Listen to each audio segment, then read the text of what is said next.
ప్రపంచమంతా స్వేచ్ఛ అనేటువంటి పదాన్ని తీసుకుని విచ్చలవిడితనానికి అలవాటు చేసుకున్నటువంటి చాలా మందిని మనం చూస్తున్నాం. గుణవతి అయినటువంటి స్త్రీని ఎవడు కనుగొనగలడు అసలే?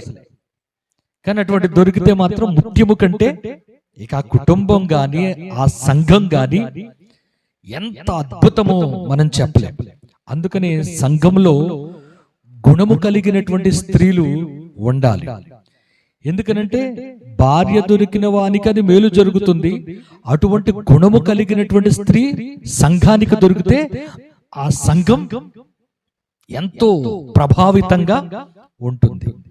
అందుకనే ఈరోజు సంఘంలో అటువంటి మంచి గుణాన్ని కలిగినటువంటి స్త్రీలు లేపబడాలి అనేటువంటి సదుద్దేశంతోనే స్త్రీల కూటములని, ప్రత్యేకంగా స్త్రీలను దేవుని కొరకు సమర్పించుకునేటువంటి కార్యక్రమాల్లో మనం ముందుకు వెళుతున్నాం.